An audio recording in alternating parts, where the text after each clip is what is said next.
Actu officiel bis ni ki tey daal jàpp leen dootu leen amati benn jaaxle si wàllu info bu gaaw te wóor.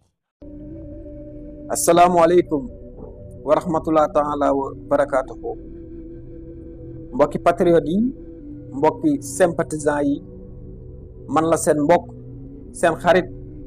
Khadim Bamba Fall maa dikk di leen jottali bataaxal bii nga xam ne moom le président Ousmane Sonko di président parti bii di Pastef moo leen ko bind jëmee ci xew-xew wi nga xam ne démb ak tey moo lëmbee internet bi jëm ci nomination jëm jooju ñu tuddee Samba Ndiaye moom le président Ousmane Sonko mi ngi nuy xamal ne jot na ci lépp loo xam ne naqarlu la ay kàddu la jëm ci boobee nomination waaye it jural na ko mbégte ak contentement ak fierté jëm ci patriotes yi yenn ci sénégalais yi ak sympathisants yi ci taxawaay wu am solo wii nga xam ne moom la ñu taxaw ngir sàmm ngir aar ak vigilance li nga xam ne moom mooy projet bi taxawaay woowu nag dafay firndeel ne sunu parti bii nga xam ne mooy Pastef am na loolee ñu tuddee une démocratie interne boo xam ne ku nekk ci biir am nga ci xalaat mën nga koo wax te boo ko waxee it nangul la ko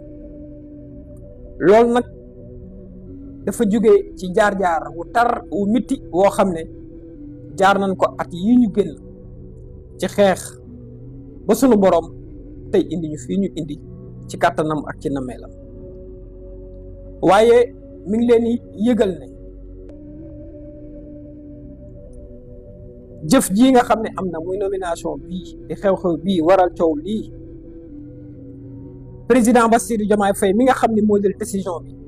gannaaw bi ko ay alliés defalee proposition bi ay alliés defal ko proposition bi moom day xamul woon benn yoon li nekk ci biir muy ci jëmm ji nga xam ne moom la ñu tabb muy it ci li nga xam ne moom mooy ci nomination bi nga xam ne moom la ñenn ci sénégalais yi ak sympathisants yi ak patriotes yi di dénoncer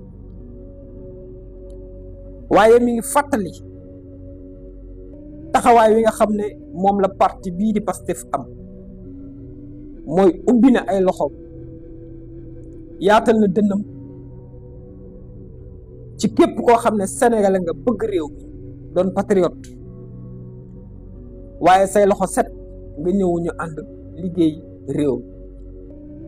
waaye tëjal na bunt képp koo xam ne say yoxo setul ñoo ngi lay tudd ci ay scandale jëm ci wàllu gestion ci wàllu alalu réew mi mbaa ñu lay tudd ci lenn loo xam ne daa taxawoon ngir gàkkal sunu deru parti mbaa militant yi wala kenn ci membre parti waaye ci loolu moom de amul ci benn xel ñaar ne balaa yàgg dara dees na joyanti jëf ji nga xam ne moom mooy nomination mi nga xamal aussi li nga xam ne mooy militants yi ak sympathisants yi ne leen campagne électorale bii nga xam ne moom la ñu jëm mu doon xew-xew bu capital ci projet bi daanaka ñaari fan ñoo des ngir ñu démarrer ko ba tax na mi ngi sàkku ci képp koo xam ne patriote nga sympathisant nga ñu takku ñu taxaw waaye te concentré wu ci li nga xam ne moom moo jëm ci campagne bi ngir kat dimanche le 17 novembre 2024 ñu am ndam lu set wecc am majorité à l'Assemblée nationale bataaxal wii la leen le président Ousmane Sonko bind ki leen ko doon jottali mooy seen mbokk seen xarit Khadim Bamba Fall